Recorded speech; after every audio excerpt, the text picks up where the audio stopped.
له بالحق بشيرا ونذيرا وداعيا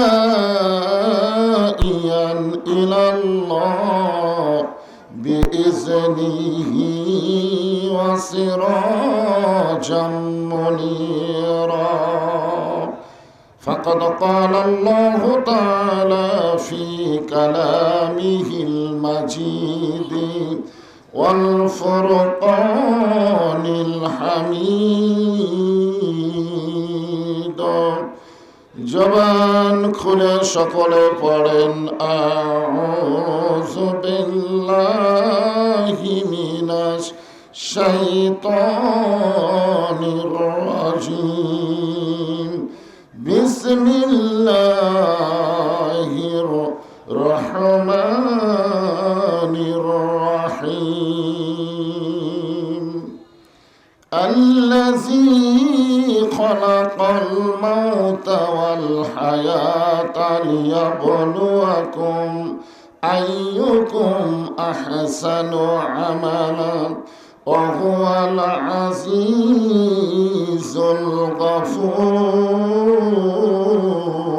الغفور إن الله وملائكته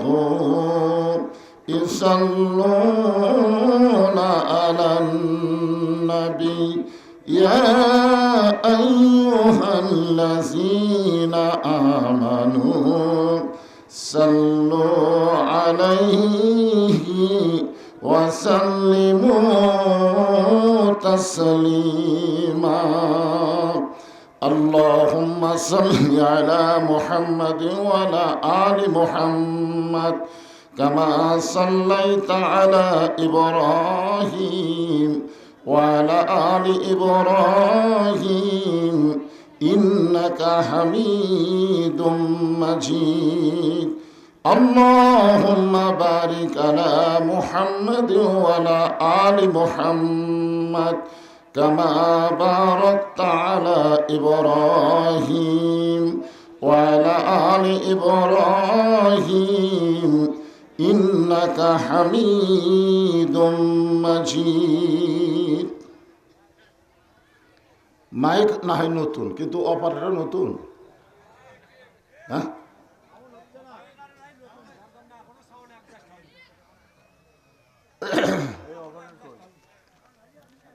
আমাকে বললো হুজুর নতুন আজকেই প্রথম শুরু আপনার দিয়ে শুরু কিন্তু সাউন্ড তো ভল ভল করতেছে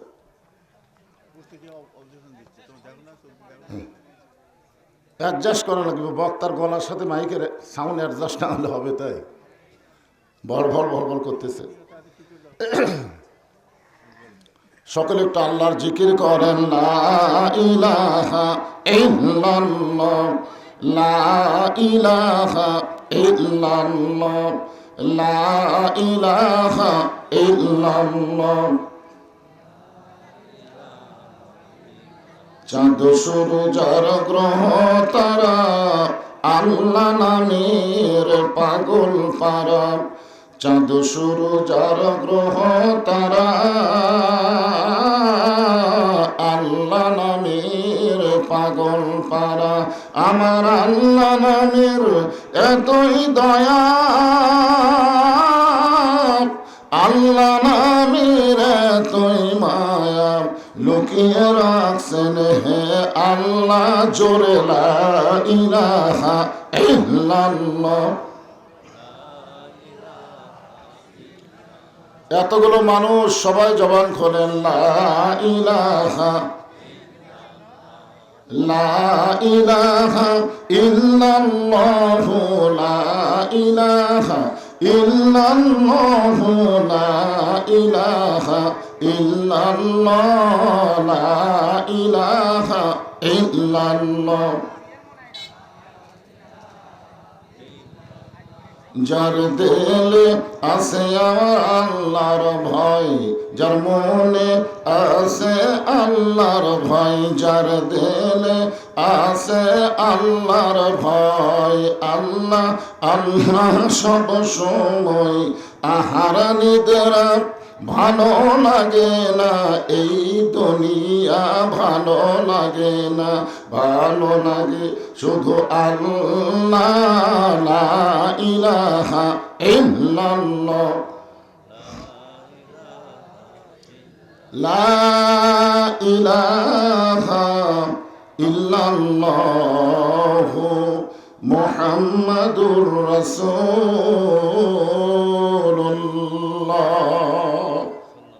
তাহলে এই কাজ কি আপনারা করলেন না আল্লাহ করালো?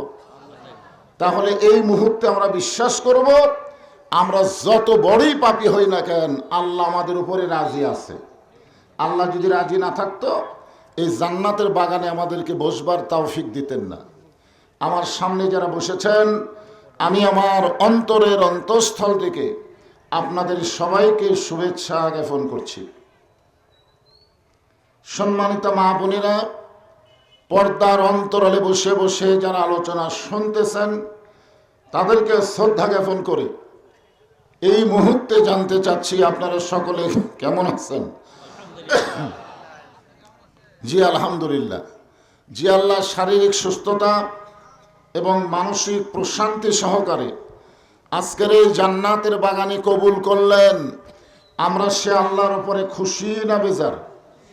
তাহলে জবান খুলে সমস্বরে সকলে বলবো, রব্বানা লাকাল হামদ হামদান কাসীরান তাইয়িবান মুবারাকান ফিহি। আমরা প্রশংসা করলাম কার? আল্লাহর প্রশংসা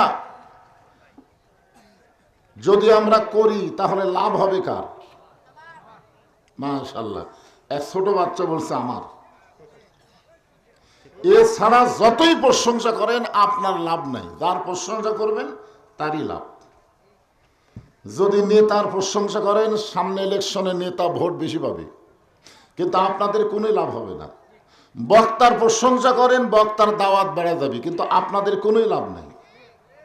এভাবে ডাক্তারের প্রশংসা করলে রুগী বেড়ে যায়, কিন্তু যারা প্রশংসা করে তাদের কোনোই লাভ নেই। কেবলমাত্র আল্লাহর প্রশংসা করলে বান্দা এত লাভবান হয়, আসমান এবং জমিনের ফাঁকা জায়গা আল্লাহ নেকি দিয়ে পরিপূর্ণ করে দেয়।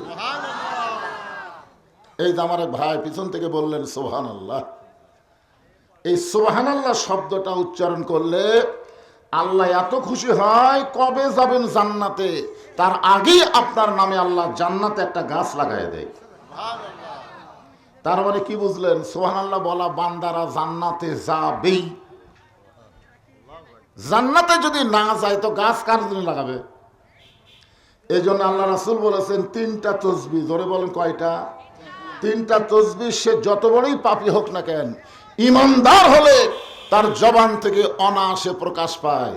একটা হলো সুবহানাল্লাহ, একটা আলহামদুলিল্লাহ, আর একটা হলো আল্লাহু আকবার।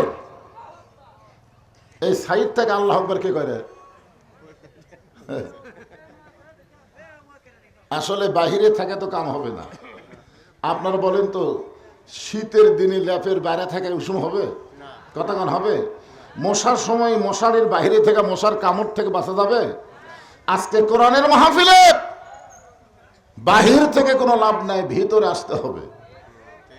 এই জন্য বলতেছি বাবাজিরা, দুষ্টামি কম করো। এই গাবতলির মধ্যে ইয়ং জেনারেশন, এই কিশোরেরা খুব কেমন জানি, আমি বহু মাহফিল গাবতলি করি, এরা কেমন জানি একটা উদ্ভট উদ্ভট ভাব।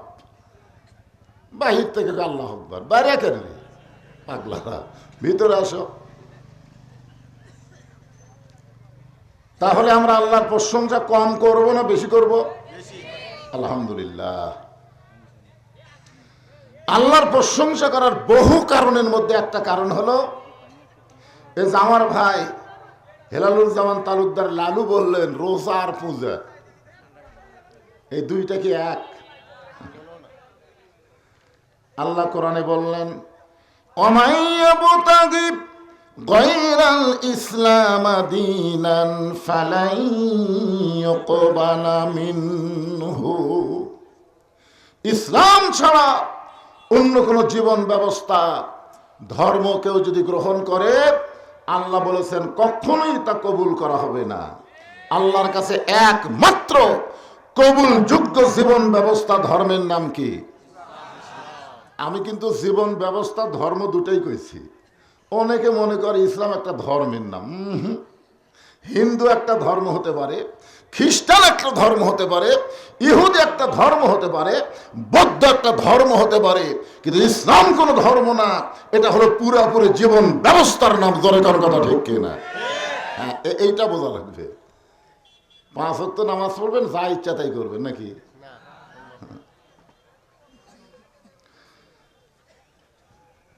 আল্লাহ কোরআনে বলেছেন ইন্না দীনা ইনদাল্লাহিল ইসলাম। আল্লাহর কাছে মনোনীত জীবন বিধানের নাম কি? যাই বলতেছেন না তার সন্দেহ আছে মনে হয়। আল্লাহ আমাদেরকে জন্মগতভাবে মুসলমানের ঘরে কবুল করছেন। আরে কি ভাগ্য আমাদের!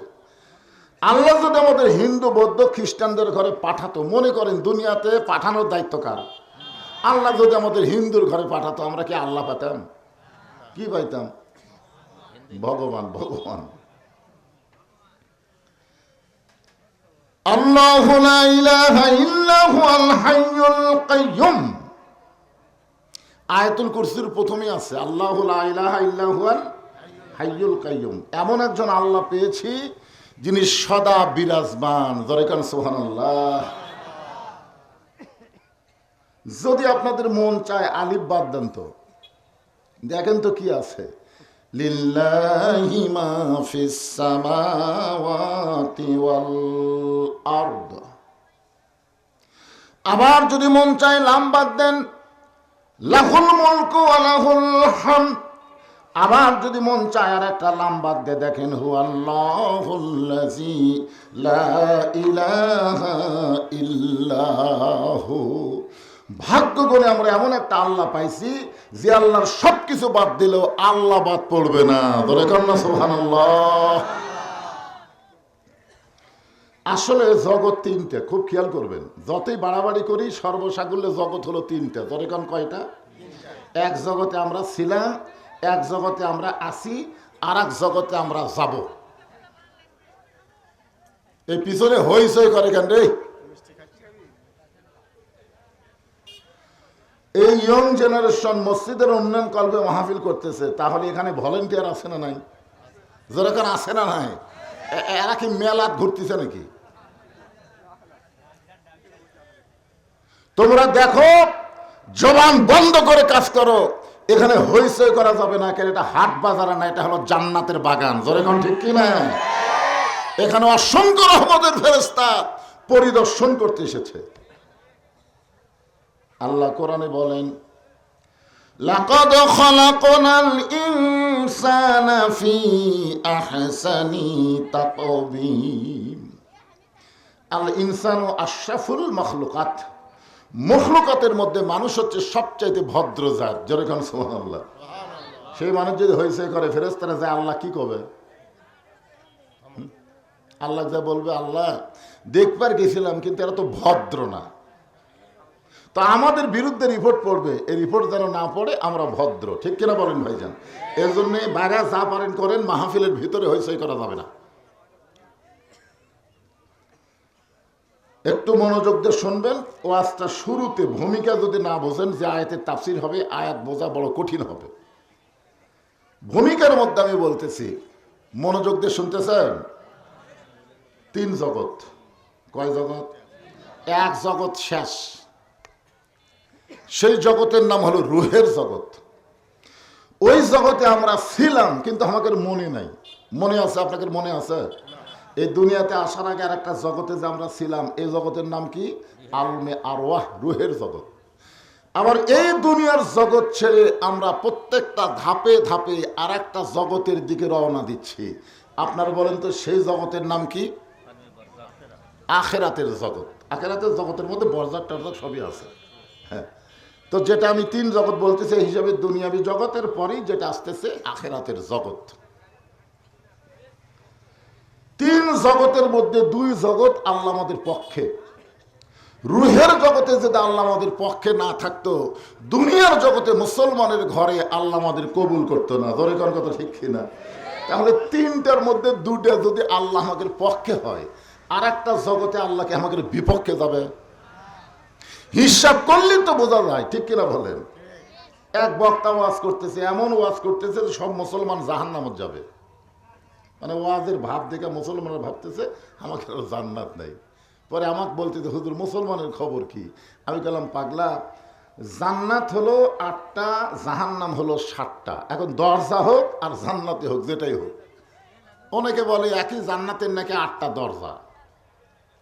আবার আল্লাহ কোরআনে বলেছেন, অলিমান খাফা মাকাম রাব্বিহি জান্নাতান। আল্লাহর সামনে ভয় করে দণ্ডায়মান হওয়াকে যারা ভয় করবে, আল্লাহ তাদেরকে 2টা জান্নাত দেবে। তাহলে এখানে 2 যদি জান্নাত হয়, তাহলে তো এক জান্নাতের 8 দরজা। এটা কেমন জানি একটা, আমরা ছোটবেলা থেকে শুনে আইছি, জান্নাত হলো 8টা, জাহান্নাম হলো, কথা কয় না রে ভাই। এখন দিন যাচ্ছে, মানুষ আরো যা হচ্ছে ভাই।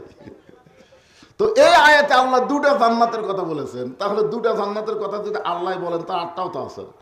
তো যাই হোক, আমি তর্ক করতে চাই না,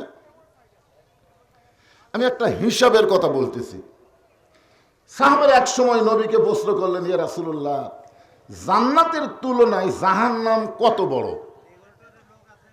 জান্নাতের তুলনায় জাহান্নাম কত বড়? আল্লাহ রাসূল বললেন, 7টা জাহান্নাম কোন একটা জান্নাতের মধ্যে যদি ফেলে দেওয়া হয়, তাহলে অনুবীক্ষণ দিয়ে দেখতে হবে জাহান্নামগুলা গেল কোথায়। সুবহানাল্লাহ কবেন না? তাহলে জাহান্নামের তুলনায় জান্নাত কত বড়, এখন হিসাব করেন। বর্তমান গোটা পৃথিবীতে ধরেন 700 কোটি মানুষ বসবাস করতেছে, একটা হিসাব। কত কোটি? 700 কোটি। তার মধ্যে 500 কোটি হলো বেঈমান আর 200 কোটি হলো মুসলমান। বেঈমানের সংখ্যা কত? যারা মুসলমান ছাড়া অন্য ধর্মে জন্ম নিয়েছে, এরা কি ইমানদার? এরা কিন্তু ইমানদার, এরা বেঈমানের জাত। তাহলে বেঈমানের সংখ্যা হলো 500, মুসলমানের সংখ্যা হলো 200, জান্নাতের সংখ্যা হলো 8টা, জাহান্নামের সংখ্যা হলো 7টা। আর জাহান্নামের তুলনায় জান্নাত কোটি গুণ বড়। তাহলে এই হিসাবে দেখা যায় 500 কোটি বেঈমানের জন্য 7টা জান্নাত, আর 200 কোটি মুসলমানের জন্য 8টা জান্নাত। হিসাব করলে তাহলে এমনিই পাই। জোরে কথা কান না কেন? একটা হিসাবের দরকার আছে না নাই? তাহলে বোঝা গেল 2 জগতে আল্লাহ আমাদের পক্ষে আছে। রুহের জগতে আসিল, যার কারণে দুনিয়ার জগতে মুসলমানের ঘরে আমাদেরকে কবুল করেছেন। আমার বিশ্বাস আখিরাতের জগতেও আল্লাহ আমাদের পক্ষে থাকবেন। কি মনে হয়? যদি কোনো কারণে আটকে যায়, মনে করেন আল্লাহ খুবই রাগ করছে, বুঝলেন, খালি ওয়াজ করে নামাজ পড়ে না, এই জন্য আল্লাহ রাগ করছে। কি কোন আল্লাহর রাগ আছে না নাই? জোরে কোন আছে না নাই? আচ্ছা, আল্লাহর যে রাগের কথা শুনছেন, আল্লাহর কি দয়ার কথা শুনছেন?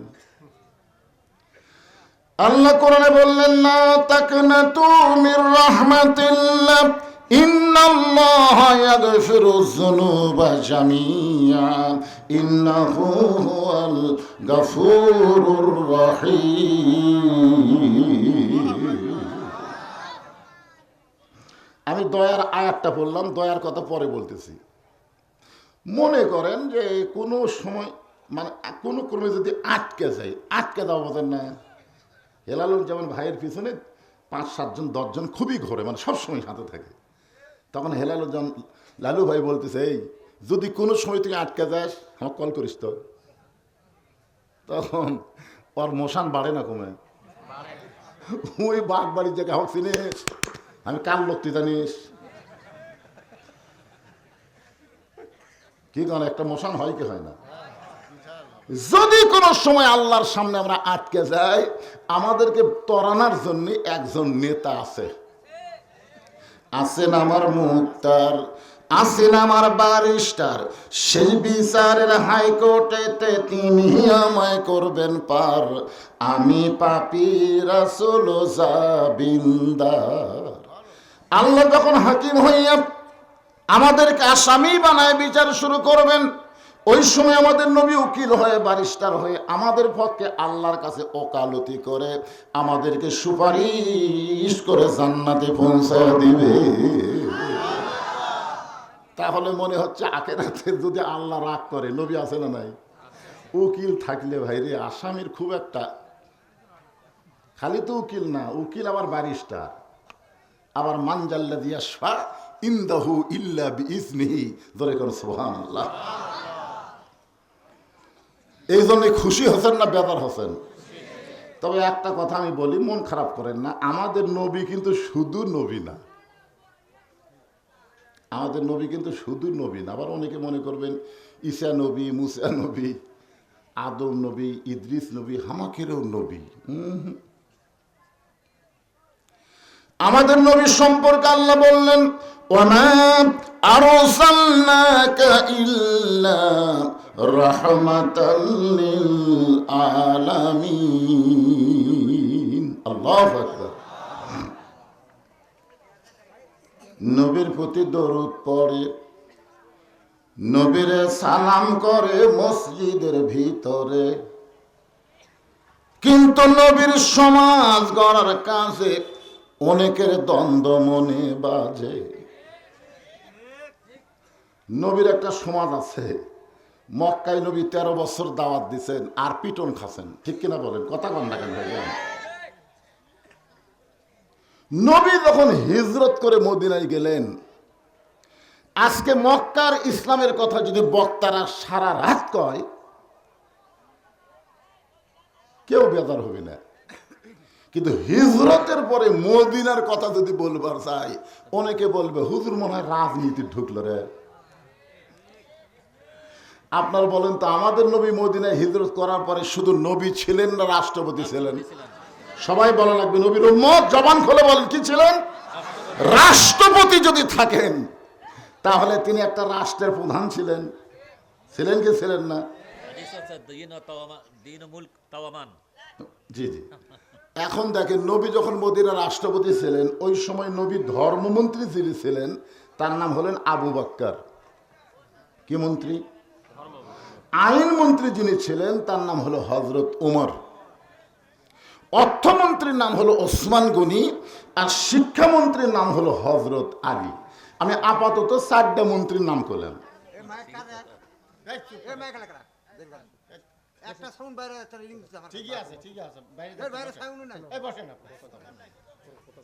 বাহিরে দরকার নাই, মা বোনেরা কি শুনবি? এর কি জন্যই তো হবে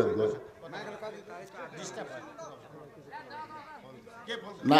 আর ইয়ে করেন না। এই আপনারা কি সবাই শুনতে পাচ্ছেন? হ্যাঁ,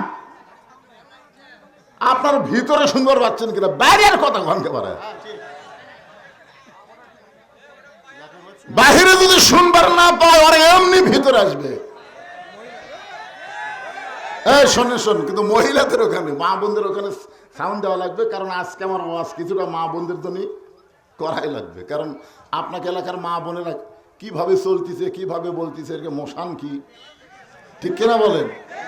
কোরআন কিভাবে চলবার কইছে মা বোনদের, এই ব্যাপারে কিছু আলোচনা আছে না নাই? দরকার আছে না নাই? হ্যাঁ,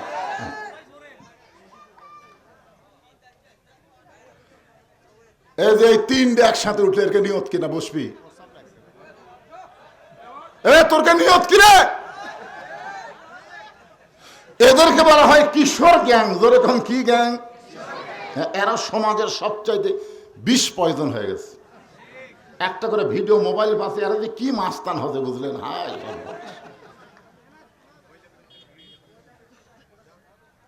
এই বাচ্চাদেরকে আপনার একটু দেখবেন। উঠছিস কেন এখন?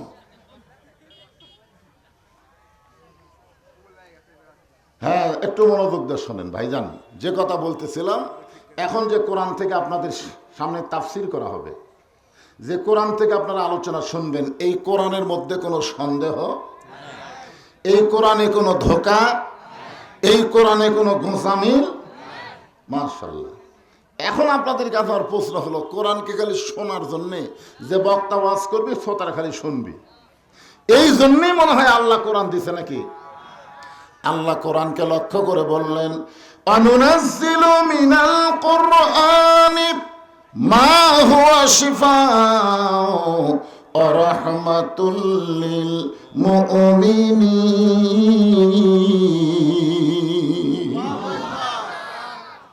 কি বুঝলেন? একটা স্লোগান দেওয়া লাগবে, পারবেন? আমি যেই বলবো সব সমস্যার সমাধান আপনার বলবেন দিতে পারে আল কোরআন। সব সমস্যার সমাধান দিতে পারে আল কোরআন। আল কোরআনের আলো সব জায়গায় আলো না। অনেকে সংসদের কথা বললে হুজুর আবার শুরু করলো, রে দরকার নাই, আমরা সংসদের নাম নেব না, আমরা বলবো সব জায়গা। ধরে কোন জায়গা? সব জায়গার মধ্যে সংসদ আছে না নাই, থানা আছে না নাই, উপজেলা আছে না নাই, জেলা আছে না নাই, বিভাগ আছে না নাই, রাজধানী আছে না নাই, সংসদ আছে না নাই। তার মানে এমন একটা স্লোগান দেওয়া লাগবে, এই স্লোগানের নাম হলো হিকমত। জোরে বলেন, নাম কি? আল্লাহ কোরআনে বলেছেন, উদউ ইলা সাবিলি রাব্বিকা বিল হিকমাহ। না, মাউজাতুল হাসান এটা হচ্ছে সুন্দর। আমি হিকমত পর্যন্ত গেলাম, মানে সভাপতি যদি জ্ঞানী হয়, বুঝলেন, সেই মাশাআল্লাহ। মানে আমি পরকার না কতি আদি হয়ে দিছে একটা ফাজল মাদ্রাসার প্রিন্সিপাল, আলহামদুলিল্লাহ বলে। এমন একটা সভাপতির দরকার আছে তো, বক্তা শেষ না করতে আগেই শেষ করে দেয়। আলহামদুলিল্লাহ, আলহামদুলিল্লাহ। হুজুর কি, হুজুরকে ঘুষ দিলাম নাকি? আল্লাহ রাসূল বলেছেন যে ইমাম বরাবর যেই ব্যক্তি পিছনে দাঁড়িয়ে নামাজ পড়বে, গোটা মসজিদের সমস্ত মুসল্লি মিলে যে সওয়াব পাবে, ওই ব্যক্তিকে আল্লাহ সমপরিমাণ সওয়াব দিয়ে দিবে। এখন বলেন তো, এই সওয়াবের আশায় কোনো ব্যক্তি যদি ইমামের পিছনে নামাজ শুরু করে দেয় সওয়াবের আশায়, ধরে কোন কিসের আশায়? কিন্তু নবী কি কারণে এত সওয়াবের কথা কইছে ওটা জানে না। ওই ইমামের পাশে নামাজ শুরু করছে, নামাজ হলো মাগরিবের নামাজ। কোন নামাজ? এক রাকাত নামাজ পড়াতে ইমামের ওযু গেছে। যখন কি গেছে? ওযু গেছে। এখন ইমাম সাহেব কি করবি? ওযু গেলে নামাজ হবে? তখন ইমাম সাহেব নাকে এরকম হাত দিয়ে ওই পিছনে, ইমাম বরাবর পিছনে যে আছে তাকে ইমামের জায়গা দাঁড় করাই দিয়ে সে ওযু করার জন্য চলে যাবে। এখন যে ব্যক্তি টান দিয়ে ইমামতের জায়গা লাগলো, সে যদি কয় আমি পারি না ভাই, আমি পারি না ভাই, আমার টানলেন কেন? ওর ৫-৭-১১টা বাড়ি মারা লাগবে। জোরে কোন কয় বাড়ি? ১১টা বাড়ি। তুই পারিস না, তো পিছন টানাছিস কেন? তার মানে বোঝা গেল সোয়াবও আছে, ঠেলাও আছে। আছে না? না কথা কর না কেন? এরকম সভাপতি থাকলে বক্তা করে ওয়াজও ভালো হবে, আবার ভুল করলে ঠেলাও খাবি। তোর কথা কর না কেন? কথা বলেন। হ্যাঁ, আলহামদুলিল্লাহ, আমি আল্লাহ শুকরিয়া আদায় করছি। যে কোরআনের প্রথমে আল্লাহ বললেন যালিকাল কিতাবু লা রাইবা ফি হুদাল লিল, যদি আল্লাহ এখানে বলতো হুদাল লিন নাস, তাহলে পাইকারি হারে সবাই কোরআন থেকে হেদায়েত পাইতো। কিন্তু আল্লাহ তাআলা হুদাল লিন নাস না বলে হুদাল লিল মুত্তাকিন বলে ঘোষণা করে দিলেন। সবাই কোরআন শুনবে ঠিকই, কিন্তু সবাই কোরআন থেকে হেদায়েত পাবে না। কোরআনের হেদায়েত নিতে গেলে মুত্তাকি হওয়া লাগবে। যেরকম আবু জেহেল সারা রাত কোরআন শুনছে, সারা রাত। আপনারা তো বসার জায়গা পাচ্ছেন, ওর তো বসার টাইম নেই। ওই ডানায় ডানায় সারা রাত কোরআন তেলাওয়াত শুনছে। সকালবেলা গিয়া মিটিংয়ের মধ্যে বলেছে এত সুন্দর কোরআনের বাণী, রাতটা কোন দিক দিয়ে গেল আমি বুঝবারই পারিনি। যেরকম অনেকে বলছি এত ওয়াজ করলো রে, কখন যে 11টা বাজলো বুঝবারই পারিনি রে, ওই আর ফজরের নামাজও পড়েনি। আবু জেহেলও যা, ইও তাই। শোনে ঠিকই, ধরে না। শোনে ঠিকই, কথা কয় না, ধরে না। আবু জেহেল বলতেছে এত সুন্দর কোরআনের বাণী, রাতটা কোন দিক দিয়ে গেল আমি বুঝবারই পারিনি। তা আবু সুফিয়ান বলে, নেতা যেই কোরআন শুনতে রাত কোন দিকে যায় বোঝা যায় না, সেই কোরআন ধরলে অসুবিধা কি? না শুনলেই যদি এত মজা হয়, তাহলে ধরার মধ্যে। আবু জেহেল বলতেছে, আবু সুফিয়ান তুই আমার কাছে আয়।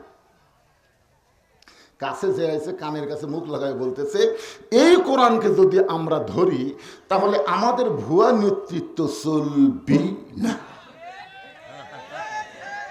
আজকে বাংলাদেশে যারা ভুয়া নেতৃত্ব দিবার চায় তারাই কোরআনের কথা শুনবার চায় না। ধরে কোন কথা কন না কেন ভাইরা? আপনারা কি মনে করছেন আবু জেহেলের গুরু সব মরিছে?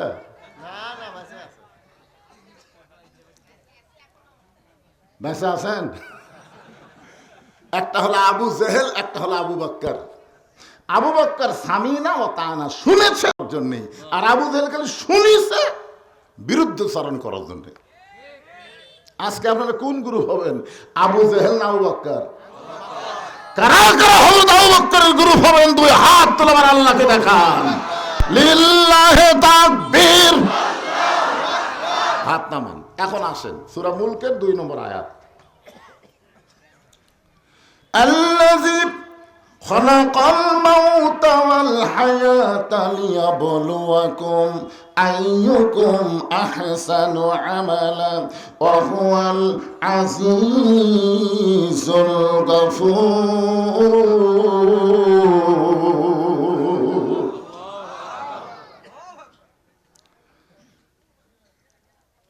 কোরআন শরীফের 29 পারার প্রথমে একটা সূরা আছে, নাম হলো সূরা মুলক। নাম কি?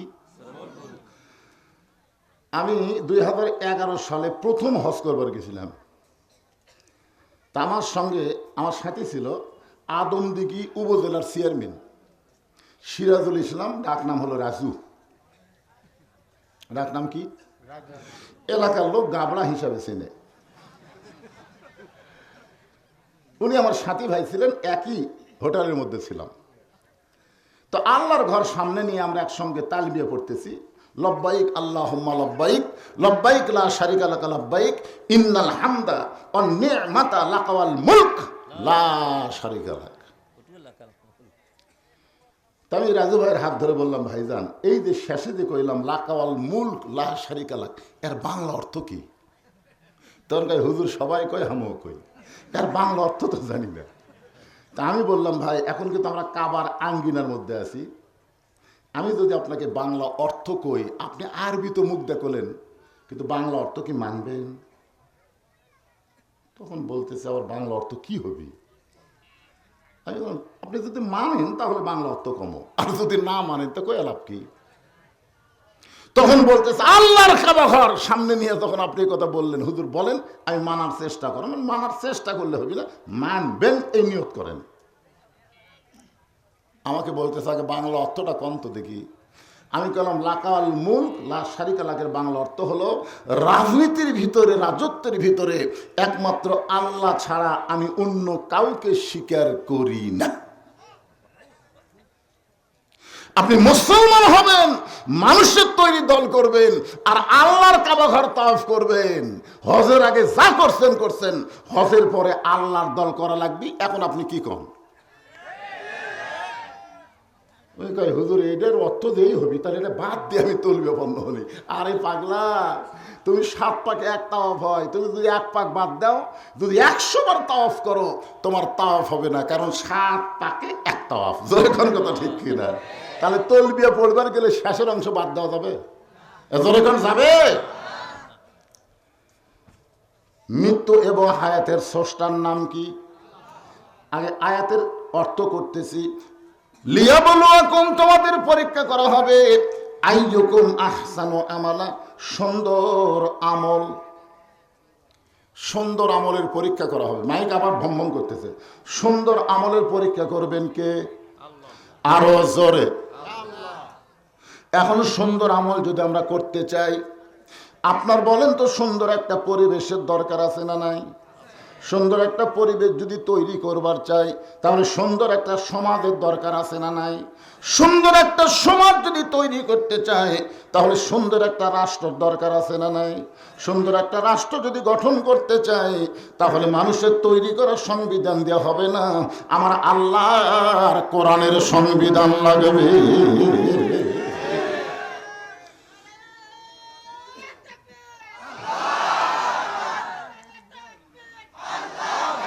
মানুষের সংবিধানে সন্দেহ আছে, ভুল আছে, ধোঁকা আছে, কিন্তু আল্লাহর কোরআনের সংবিধানের মধ্যে কোনো ভুল নাই, ধোঁকা নাই, সন্দেহ নাই। জোরে কোন কথা ঠিক? এখন আসেন তো, এই কোরআন কি খালি ওয়াজ শোনার কিতাব নাকি? বাংলাদেশের মতন 96টা দেশের খলিফা হলেন হযরত ওমর, যাকে বলা হয় অর্ধ জাহানের খলিফা। তিনি মসজিদের মেম্বরে বসে নিজের হাতে নিজের গালে চড় মারতেছেন, ডান হাতে ডান গালে, বাম হাতে বাম গালে। এমন সময় ওসমান গনি মসজিদের মধ্যে ঢুকে বলতেছে, আমির আল মুমিনিন, আপনি কি পাগল হয়ে গেলেন? নিজের গালে নিজে চড় মারতেছেন। ওমর ফারুক বলে, ওসমান, এই মেম্বরে বসে আমার অতীতের কথা বারবার মনে হয়। ওসমান গনি বলতেছে, আপনার অতীতি কি ছিল? ওমর ফারুক বললেন, অতীতে আমি খালার বাড়িতে রাখালি করতাম, ছাগল চড়াতাম। ধরে কোন কি চড়াতাম? ছাগলগুলো নিয়ে যখন বিকেলে ফেরত আসতাম, খালা আমার কান ধরে বলতো, ওমর কয়টা নিয়ে গেলি, কয়টা ফেরত আনলি? আমি তখন ছাগলগুলোর দিকে 3-4টা কম, আমি আবার দৌড় দিয়ে ওই ছাগলগুলো কুড়ে খুঁড়ে এনে যখন খালারে দিতাম, খালা মাথার চুল ধরে বলতো, ওমর, যেই ভুল আজকে করেছো, এই ভুল যদি আগামীকাল করো, তোমার রাখালির চাকরি কিন্তু ক্যান্সেল করে দিব। আমি তখন খালার পা ধরে বলতাম, খালা, আমার রাখালির চাকরি যদি ক্যান্সেল করে দেন, তাহলে আমি থাকবো কোথায়, খাবো কি? যে ওমর একদিন রাখালির চাকরি রক্ষা করার জন্য খালার পা ধরে কেঁদেছে, আজকে সেই ওমরকে আল্লাহ অর্ধ পৃথিবীর খলিফা বানাইছে। এটা উমরের যোগ্যতা নয়, এটা কেবলমাত্র আল্লাহর কোরআনের ওসিলায়। এখন আপনারা বলেন, এই কোরআনের পাওয়ার আছে না নাই? কিন্তু আমাদের বাংলাদেশে যাই বলে আইরে, সেই দিকে যাই রে, হুজুরের চরিত্র ভাইরে। কি সারা জীবন কোরআনের বিরুদ্ধে চারণ করছে। ওই নেতা যখন মরণের কাছে গেছে, এমন সময় হুজুরা কোরআন খতম দিয়ে দোয়া করতেছে, আল্লাহ আল্লাহ আল্লাহ। আল্লাহকে খেরে কোরআন কোনো মরা মানুষের কিতাব না, কোরআন হলো জীবিত মানুষের হেদাত। জোরে কোন কথা ঠিক কিনা? আজকে বাংলাদেশে মানুষ মরলে কোরআন দিয়ে জান্নাতে যাবার চায়, কিন্তু বাস্তা আল্লাহর কোরআন মানে না। এইটা কোনোদিন মুসলমানের চরিত্র হতে পারে না। জোরে কোন কথা ঠিক কিনা? এই কোরআন আসলে কি, আজকে আমি নিজের চোখে আপনাদের দেখানোর চেষ্টা করব। একটু দেখার দরকার আছে না নাই? কারণ সব দেখা হলো শেষ, আমরা কোরআন দেখতে চাই। জোরে কোন কথা ঠিক কিনা? কিভাবে দেখবেন? বর্তমানে বাংলাদেশে তো কোরআন দেখার কোনো পরিবেশ নাই। কোরআন আসলে কেমন কিতাব? ছদ্মবেশে মদিনার অলি গলি ঘুরতেছে হযরত ওমর শুধুমাত্র আল্লাহর কোরআন দেখার জন্যে। হঠাৎ হযরত ওমর দেখতে পায় দুই পাহাড়ের মাঝখানে একটা গিরিপথ। জোরে কোন কি পথ? ওই গিরিপথের ভিতর দিয়া একটা সুন্দরী মেয়ে ধীর গতিতে হেঁটে হেঁটে আসতেছে। ওমর ফারুক দেখলেন দুই পাহাড়ের মাঝখানের গিরিপথে একটা সুন্দরী মেয়ে ধীর গতিতে হেঁটে হেঁটে আসতেছে। ওমর ফারুক মেয়েটার দিকে তাকায়া আল্লাহর শুকর আদায় করলেন। এখন বর্তমান পরিবেশে কোনো সুন্দরী মেয়ের দিকে তাকায়া যদি কেউ আল্লাহর শুকর আদায় করে, তাহলে সবাই বলবে লোকটা লুচ্চা। কারণ বর্তমান পরিবেশে ওই মেয়েকে সুন্দরী বলা হয় যে মেয়েটা কাপড় চুপড় খুলে রাস্তায় ঘুরবে। জোরে কোন কথা ঠিক কিনা? কিন্তু আল্লাহর কোরআনের পরিবেশ যখন না, পর্দানিশী নারী যারা, বিশ্ব সুন্দরী তারা। আমি যে বলবো পর্দানিশী নারী যারা, আপনার বলবেন বিশ্ব সুন্দরী তারা। বলতে পারবেন না ভাইজান? পর্দানিশী নারী যারা। আর যেই বলবো বেপর্দা নারী যারা, আপনারা বলবেন বিশ্ব বেহায়া তারা। বেপর্দা নারী যারা,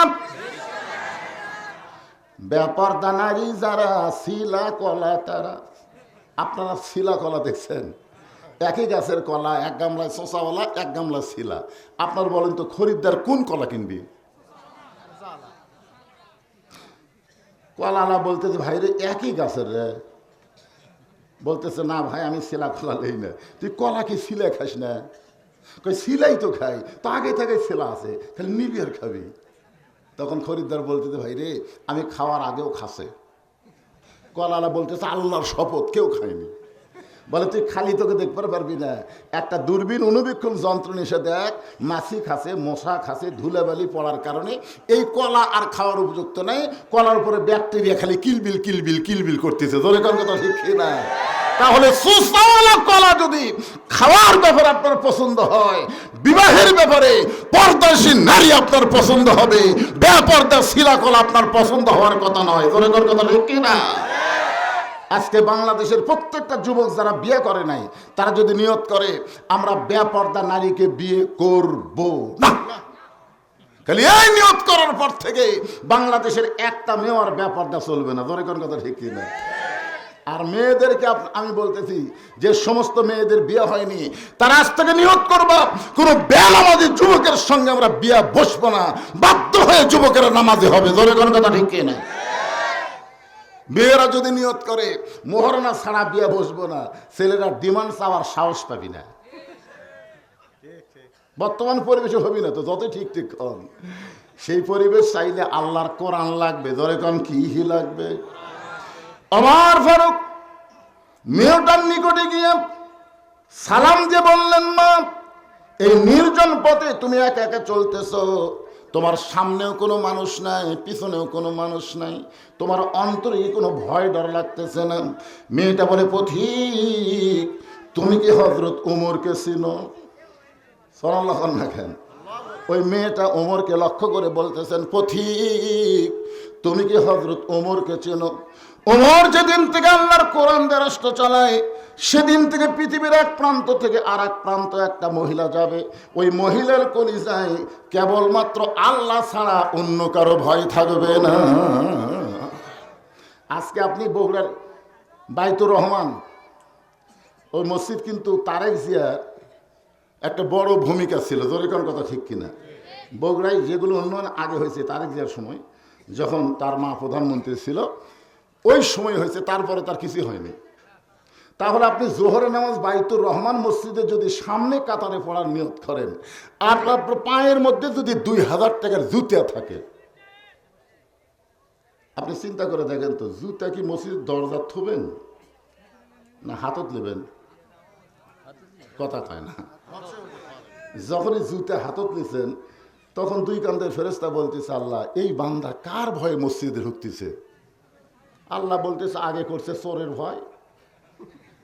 কারণ জুতা হাতত নিছে কার ভয়ে? আল্লাহর ভয়ে। তাহলে বর্তমান সমাজে চোরের মশা নিতে পারতেছে। আপনার বলেন তো, বাইতুর রহমান মসজিদে কমপক্ষে 500-700 মুসল্লি নামাজ পড়তেছে, আর জুতা চোর হলো মাত্র 2টা। 2জন জুতা চোর মসজিদে চারিধার ঘুরতেছে আর বলতেছে, আমাকে ভয়ে। সব ভালো জুতা ভিতরে ঢুকছে, আমাকে ভয়ে। যেই সমাজে কোরআনের আইন চলে না, সেই সমাজে চোর, ডাকাত, বাটপার, সাদা বাস্তের মোশান বাড়ে। জোরে কোন কথা ঠিক কথা বলে? কি 2 চোর বুকত থামায়ের কা হামাকের ভয়ে? মুসলমান মসজিদের মধ্যে দোয়া পড়তেছেন ঢোকার সময়, আল্লাহুম্মা আফতাহলি আবওয়াব রাহমাতিক। মেয়েটা বলে, পথিক, হযরত ওমর যেদিন থেকে আল্লাহর কোরআন দিয়ে রাষ্ট্র চালায়, সেদিন থেকে পৃথিবীর এক প্রান্ত থেকে আর একটা প্রান্তে একটা মহিলা যাবে, ওই মহিলার কলিজায় কেবলমাত্র ভয় থাকবে কার? সেদিন ষোড়শী নির্জন পথে যাবে, কোনো জন কটু কথা কবে না, পথে আর প্রান্তরে সম্পদের মোহে পড়ে খুন আর রাহাজানি হবে না। সবাই আমার সঙ্গে বলবেন, যদি মেনে চলি কোরআন। বলেন, যদি মেনে চলি কোরআন আর রাসূলের বিধান, সকলেই শান্তিতে থাকবে, বাংলার আকাশে কলেমার পতাকা যেদিন দুলবে। ওমর ফারুক মনে মনে আল্লাহর শুকরিয়া আদায় করলেন, আল্লাহ, তোমার কোরআনের কি ক্ষমতা! তোমার কোরআন যখন চালু হয়, তখন মানুষের কলিজায় কেবলমাত্র কারো হয়। কথা বলেন না কেন? কারো হয়? চোর ডাকাতের ভয় আছে নাকি? চোর ডাকাত থাকবে? জুতা চুরি করবি? কোরআনের আইন চালু হলে জুতা চুরি করে যখন চোর যাচ্ছে, বুঝলেন, চোর যখন এরকম হাত দিয়ে যাচ্ছে, তখন মন বলতেছে, হায় হায়, যে চোর চুরি করার নিয়ত করছে, ইমান বলতেছে আল্লাহর আইন চলতেছে, ওই হাত থাকবি কে রে? ওমর ফারুক বললেন, মা, তুমি যে ধীর গতিতে চলতেছ, তোমার চলা দেখে মনে হয় তোমার ভিতরে কোনো দুঃখ লুকে আছে। তুমি হয়তো কোনো দুঃখী মেয়ে, তোমার চাল চলন তো দেখতেছি ধীর গতিতে তুমি হাঁটতেছো, আমার মনে হয় তোমার ভিতরে কোনো দুঃখ লুকে আছে। মেয়েটা বলতেছে, পথিক, আসলে আমি একজন দুঃখী নারী, আজকে 6 দিন হলে হযরত ওমরকে আমি খুঁজতেছি। আমি আসলে একজন কি নারী? দুঃখী নারী আজকে 6 দিন হলে হজরত উমরকে আমি খুঁজতেছি। উমর ফারুক বললেন, মা তুমি কি পাগলি নাকি? উমর হচ্ছে অর্ধ জাহানের খলিফা। সে উমরকে যদি খুঁজবার চাও তাহলে সংসদ ভবনে যাও, গণভবনে যাও, রাষ্ট্রীয় ভবনে যাও। তুমি 2 পাহাড়ের মাঝখানে উমরকে খুঁজতেছো। উমর কি উঠ দুম্বা যে 2 পাহাড়ের মাঝখানে উমরকে তুমি খুঁজতেছো? মেয়েটা বলে, পথিক, আল্লাহর কোরআন দিয়ে যখন রাষ্ট্র চলবে তখন নেতা খোঁজা লাগবে না, বরং নেতারাই দুঃখী মানুষকে খুঁজে বেড়াবে। আল্লাহর কোরআন দিয়ে যখন রাষ্ট্র চলবে তখন কোনো গরিব মানুষ ধনীর বাড়িতে যাওয়া লাগবে না, বরং ধনীরাই গরিবের দরজায় দরজায় ঘুরবি। কথা কয় না কেন? বুঝতে পারতেছেন না তো? আজকে ধনীরা মশান মারতেছে, গরিব আমার কাছে ভিক্ষা চাবার আসবি, জাকাত চাবার আসবি। কিন্তু আল্লাহর কোরআন যখন চালু হবে তখন প্রত্যেকটা ধনীরা গরিবের দরজায় দরজায় শতকরা 2.5 টাকা দেওয়ার জন্য ফকিরের মতন ঘুরবে। কারণ গরিবরা টাকা না নিলে ওই কোনোদিন জান্নাতে যাবার পারবে না। কথা কন না কেন ভাই? জান এক ব্যাগ টাকা নিয়ে ঘুরতেছে 7 দিন ধরে। কোনো গরিবের দরজার যায় বলে, ভাই জাকাতের টাকা, দরজা বন্ধ করে দেয়। ভাইরে জাকাত, আমি আল্লাহর গোলামি করে আল্লাহর কাছে চাই, তোর জাকাতের টাকা আমার দরকার নেই। বাংলাদেশে কিন্তু অনেক গরিব মানুষ আছে, দান করলে লিবি, কিন্তু জাকাতের কথা শুনলি না ভাই, না ভাই নাই। এ কথা কয় কি কয় না? আমার এক দাদা ছিল, জীবনে কোনো মানুষ তাকে ইফতার করাবার পারেনি। বহুদিন আমার কাছে ধরছে যে তোমার দাদার একটু মুরব্বী মানুষ, আমরা একটু ইফতার করাবার চাই। আমি দাদাকে যা বলি, দাদা ছোট ছিলাম তো, দাদা ইফতার, পরের বাড়ি ইফতার করে আমার সব দেবো নাকি? দরকার হলে 1 খুরমা খেজুর খাবো, পানি খেয়ে রোজা ভাঙরে, কিন্তু পরের বাড়িতে আমি ইফতার করবো না। আসলে কোনোদিনও করেনি। আমি তারা বুঝাইছি, দাদা পরের বাড়িতে ইফতার করলে রোজার সবের কমতি হবে না। না না, সারাদিন না খাইয়ে থাকে সব দেবো নাকি? হিংসা হয়, তাই বুঝিস আগে। 7 দিন ধরে ঘুরতেছে, একটা গরিবও দরজা খোলে না। ধনী কান্দের বলে, আল্লাহ, বর্তমান কোরআন যখন চালু থাকে তখন গরিব হয় ভালো। গরিব খালি দরজা বন্ধ করে বসে থাকবি, আর ধনীরা খালি ফকিরের মতন ঘুরবি। 7 দিন ধরে ঘুরে কোনো গরিব পাইনি। মনের দুঃখে চলে গেছে মরুভূমির মধ্যে। যা দেখে এক বস্তা মাথার দিয়ে একজন ঘুম পাড়তেছে। দেখা গেল মনে করছে যে একবারে 7 দিন পরে গরিব পাচ্ছি রে। আসসালামু আলাইকুম। বস্তালা মাথা তুলে বলতেছে আলহামদুলিল্লাহ। দেখা গেল কয়, ভাই তোর সালাম দিলাম, ওয়ালাইকুম না, কয় আলহামদুলিল্লাহ কেন? বলে 1 বস্তা টাকা 15 দিন ঘুরতেছি ভাই, গরিব নাই। তোকে দেখে গরিব মনে করে আল্লাহর শুকরিয়া আদায় করছি। আমি ঘুরি 7 দিন, তুই ঘুরিস 15 দিন, তুই গরিব গেল কোথায়? সঙ্গে সঙ্গে 2 জন আস্তাঈনু বিসসবরি ওয়াসসালাত ইন্নাল্লাহা মা'আস সাবিরিন। ধৈর্য আর নামাজ পড়ে আল্লাহর কাছে বলতেছে, আল্লাহ আমার এই ভাই ঘুরে 15 দিন, আমি ঘুরি 7 দিন, জাকাতের টাকা নেওয়ার মতন কোনো মানুষ নাই, তাহলে গরিব গেল কোন জায়গায়? আমার আল্লাহ জানায়, বান্দারে, সুদ ভিত্তিক অর্থনীতির কবর দিয়ে জাকাত ভিত্তিক অর্থনীতি যখন চালু হবে, ওই দেশের জন্য আল্লাহ গজবের দরজা বন্ধ করে রহমত বরকতের দরজা খুলে দিবে। বর্তমানে আমাদের বাংলাদেশে সুদ আছে না নাই? আপনারা বলেন তো, যে সুদের 1 টাকা খায় তার পাপ কতটুকু হয়? দেখছেন আমার সভাপতি সাহেব পাপের কথা না শুনেই নাউজুবিল্লাহ নাউজুবিল্লাহ বলতেছে। আসলে সুদের 1 নম্বর পাপ হলো আল্লাহর সঙ্গে যুদ্ধ করা। সুদের সর্বনিম্ন পাপ রাসূল বলতে গিয়ে 3 বার মুখ ধরছে, 3 বার। সুদের সর্বনিম্ন পাপ, এ কথা বলি রাসূল মুখ ধরে। সাহাবেরা বললেন, ইয়া রাসূলুল্লাহ, আপনি সুদের সর্বনিম্ন পাপের কথা বলতে যা মুখ ধরতেছেন। রাসূল বলতেছে, বলতেই আমার শরম লাগতেছে। সাহাবেরা বললেন, হুজুর আপনি বলেন, আমরা শুনবো। রাসূল বললেন, সুদের যে 1 টাকা খায়, নিজের মায়ের সঙ্গে, নিজের গর্ভধারিণী মায়ের সঙ্গে 42 বার জিনা করার গুনাহ হয়। খালি নাউজুবিল্লাহ করা হবে না, সুদ ভিত্তিক অর্থনীতিকে মুসলমানের জমিনে কবর দেওয়া লাগবে। ধরে কোন কথা ঠিক?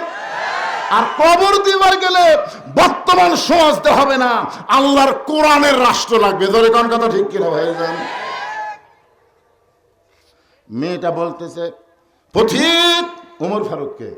আল্লাহর কোরআন দিয়ে যখন রাষ্ট্র চলবে তখন নেতা খোঁজা লাগবে না, বরং নেতারাই দুঃখী মানুষকে খুঁজে বেড়াবে।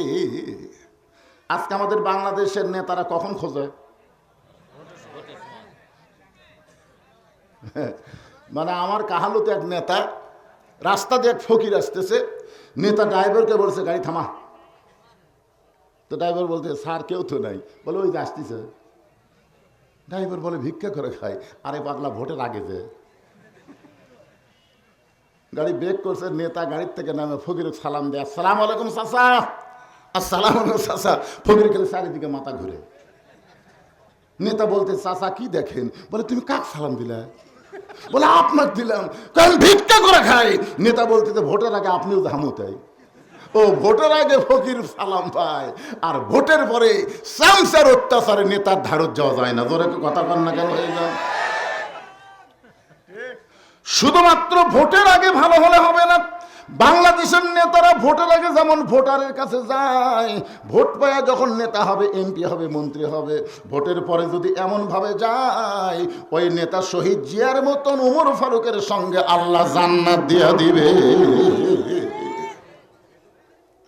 শহীদ জিয়ার নাম শুনছেন আপনারা? আপনাদের সন্তান ভাইজান, শহীদ প্রেসিডেন্ট জিয়াউর রহমান, ওনার সম্পর্কে মোস্তাফিয়া মাদ্রাসার তখন প্রিন্সিপাল ছিলেন আল্লামা নজিবুল্লাহ। ওনাকে ছাত্ররা জিজ্ঞেস করলো, হুজুর শহীদ প্রেসিডেন্ট সম্পর্কে আপনার মন্তব্য কি? উনি একজন আল্লাহর ওলি, আমার হুজুরও জানে, আমি তার ছাত্র। উনি তার ছাত্র। উনি বললেন শহীদ প্রেসিডেন্ট জিয়াউর রহমান হলো ওমর ফারুকের সিমটম। ধরে কোন সুবহান। গাবতলীর মানুষ ধরল আপনাদের সন্তান আরাফার ময়দানে গাছ লাগাই দিছে, যেখানে কোটি কোটি মুসলমান সারা বিশ্বের এসে ওই নিমের গাছের ছায়া, বেহেশতের বাতাস পায়। ধরে কোন সুবহানাল্লাহ। আপনারা ধন্য যিনি দুনিয়া থেকে বিদায় নেওয়ার পর তার সুটকেস পাওয়া গেছে যায় নামাজ আর আল্লাহর কোরআন, যিনি ধর্ম নিরপেক্ষতাকে লাঠি দিয়ে বিসমিল্লাহ দিয়ে শুরু করছে। ধরে করার কথা ঠিক কিনা? আজকে এই মাইক আলারা যদি বিসমিল্লাহ দিয়ে মাইক চালু করতো, এরকম ভরভরি হতো না। একটা বিসমিল্লাহ কয় না, এ ঘুম পাড়তিছে মালকে রে।